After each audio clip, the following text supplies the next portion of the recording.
এপিচিচিৰ নতুন সভাপতি গৌৰৱ গগৈ শুভেচ্ছা জনাই ববিতা শৰ্মাই এপিচিচিৰ ৰাজনৈতিক সকলো পদৰ পৰা পদত্যাগ কৰিছে। কিছু মুহূৰ্ত পূৰ্বে আহিছে এই খবৰ।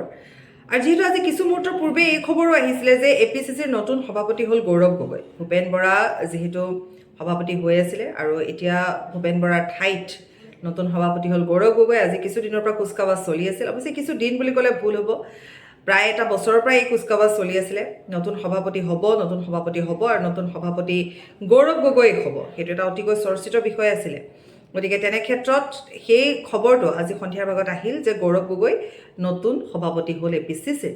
কিমান পৰিৱৰ্তন হ'ব বা কংগ্ৰেছৰ কিমানখিনি নতুন তেওঁলোকৰ ষ্ট্ৰেটেজি হ'ব অনাগত দিনত, সেইবোৰ পাছৰ কথা। কিন্তু কথা হৈছে যে ববিতা শৰ্মা পদত্যাগ কৰাৰ কাৰণটো কি? ববিতা শৰ্মাই যিহেতু পদত্যাগ কৰিছে আৰু পদত্যাগ কৰাৰ কাৰণ তেওঁ সম্পূৰ্ণ ব্যক্তিগত বুলি কৈছে। তেওঁ জনাইছে, জানিবলৈ দিছে, লগতে তেওঁ শুভেচ্ছা জ্ঞাপন কৰিছে গৌৰৱ গগৈকো।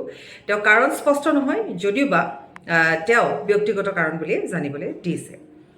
ইয়াৰ পিছত এয়া আৰম্ভণিহে। ইয়াৰ পৰৱৰ্তী সময়ত কি হ'বলৈ যাব বা কি হ'বলৈ গৈ আছে বা কি হ'বগৈ, কোন থাকিব বা ভূপেন বৰাই কি কৰিব, ইয়াৰ পিছত ভূপেন বৰাৰ ভূমিকা কি হ'ব, বা অনাগত নিৰ্বাচনলৈ হয়তো তেওঁলোকে সকলো লগ লাগি যিহেতু আগবঢ়াৰ কথা আহিব, গতিকে তেওঁলোকৰ মাজত সেই একতা তেওঁলোকে দেখুৱাব আৰু হয়তোবা নিৰ্বাচনৰ পাছত তেওঁলোকে অন্য এটা সিদ্ধান্তও তেওঁলোকে গ্ৰহণ কৰিব পাৰে। মুঠতে কংগ্ৰেছৰ ভিতৰ চৰাৰ যিখিনি এতিয়া আপডেট থাকিব, ধাৰাবাহিকতা থাকিব, তেওঁলোকৰ যিখিনি সাল সলনি কথা ইতিমধ্যে আমি কৈছোঁৱেই যে কাৰ্যকৰী সভাপতিৰ কথা আমি কৈছোঁৱেই। গতিকে নতুন এটা ষ্ট্ৰেটেজিলৈ কংগ্ৰেছ হয়তো আগবাঢ়িব আৰু এই নতুন ৰণকৌশল কোনে কোনে সংগ দিব সেয়াও উল্লেখনীয় হ'ব।